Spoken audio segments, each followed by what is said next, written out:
Hoje, a gente vai mergulhar fundo num texto antigo que tem uma mensagem, olha, de uma força impressionante. Vamos analisar o primeiro capítulo do livro de Isaías, que começa como uma acusação dramática e se transforma num chamado urgente por justiça e, no fim, por transformação.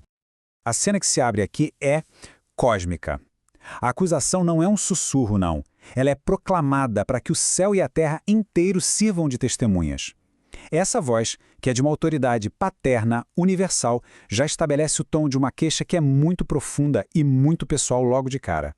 Então, a nossa análise vai seguir essa jornada. A gente começa com a acusação a essa família rebelde, depois vamos ver o diagnóstico de uma nação em ruínas e expor o problema dos rituais vazios. A partir daí, a gente descobre o verdadeiro chamado à justiça, uma promessa incrível de purificação e, por fim, a escolha que define tudo. E é aqui que a gente entra no centro do conflito. Isso aqui não é sobre quebrar regras impessoais, sabe? É sobre uma traição familiar.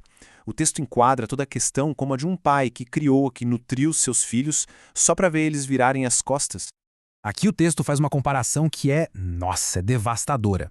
Animais simples, como um boi ou um jumento, entendem uma lealdade básica. Eles sabem a quem pertencem. Já o povo, os filhos, agem com uma ignorância que nem os animais demonstram. A desconexão aqui é total. Essa rebelião dentro da família tem consequências terríveis, claro. E o texto agora muda de figura. Ele sai da metáfora familiar e vai para uma metáfora médica. A nação inteira é diagnosticada como um corpo doente, da cabeça aos pés, um corpo que está sendo corroído por dentro. A linguagem usada aqui é muito forte, é visceral, quase gráfica. A cabeça, que é o lugar do pensamento, está doente. O coração, o centro da vida, está fraco. E o corpo inteiro coberto de feridas abertas, sem nenhum tratamento. É o retrato de uma sociedade em pleno colapso moral e espiritual. E essa doença interna, ela começa a se manifestar do lado de fora. A própria terra começa a refletir a condição do povo. O que antes era próspero, agora é só desolação. Cidades queimadas, campos devorados. A ruína que era interna se tornou uma realidade física, visível para todo mundo. Essa imagem é de uma solidão profunda.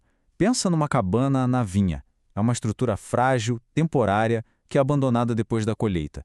Sião, que antes era o centro de tudo, agora está assim, isolada, vulnerável, como uma cidade cercada por inimigos, só esperando o fim chegar.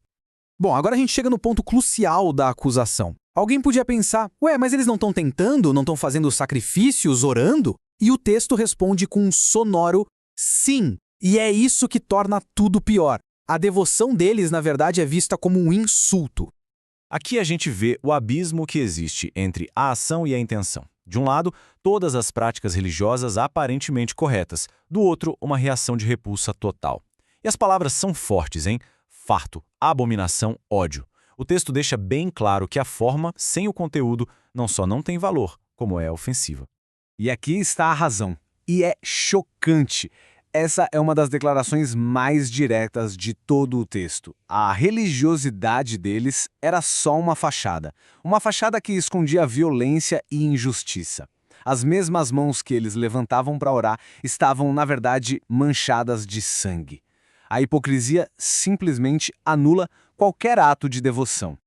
Mas, depois de um diagnóstico tão severo, o texto não termina na condenação. Ele muda de tom e oferece a cura. Se os rituais são vazios, então o que é a verdadeira devoção? A resposta é clara, é a justiça em ação. A receita para a cura é bem clara. Começa com uma limpeza pessoal interna, mas rapidamente ela se move para a esfera pública, para a sociedade. Parar de fazer o mal não é o suficiente, é preciso aprender ativamente a fazer o bem. E o bem se define em termos muito concretos: buscar a justiça, socorrer os oprimidos, defender os mais vulneráveis. Essa, para o texto, é a religião de verdade. E agora a gente chega ao centro emocional de toda essa análise. Depois da acusação dura e do chamado à ação, surge uma oferta que ninguém esperava. Um convite para dialogar e uma promessa de transformação radical. A pergunta que fica no ar é essa, né? Depois de uma descrição tão terrível de rebelião, de doença, de hipocrisia, será que existe um caminho de volta? É possível consertar algo que está tão quebrado? E a resposta é um sim surpreendente. Esse convite para raciocinar juntos é notável. Não é uma imposição, é um apelo à razão. E a promessa é de uma purificação total. A mancha de escarlata, que é a cor do sangue do pecado profundo, pode ser completamente lavada, transformada na pureza da neve. É uma imagem de perdão absoluto. Só que essa promessa incrível não é incondicional. Ela nos leva a uma encruzilhada. O capítulo termina apresentando uma escolha binária, com consequências bem claras e definitivas. O ponto crucial é este. O texto coloca dois futuros possíveis lado a lado. A escolha de obedecer ao chamado por justiça leva à vida, à prosperidade. A escolha de recusar continuar na rebelião, leva à destruição. A responsabilidade da escolha é colocada diretamente nas mãos do povo. E qual é o objetivo final dessa purificação toda? É restaurar a sociedade ao seu ideal. A purificação não é só individual, entende?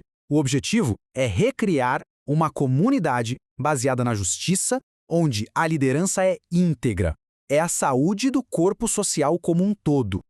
E esta é a promessa final que amarra tudo. A redenção não vai vir por mais rituais ou sacrifícios. Ela virá por meio do juízo, que é o ato de fazer o que é certo, e da justiça. A salvação da comunidade está totalmente ligada à prática da justiça social. E assim a gente termina com essa pergunta, que nos leva diretamente do texto antigo para o nosso tempo. A mensagem de Isaías sugere que a verdadeira purificação de uma comunidade não se mede pela intensidade dos seus rituais, mas sim pela sua dedicação à justiça e pelo cuidado com os mais vulneráveis. Uma ideia e tanto para se refletir.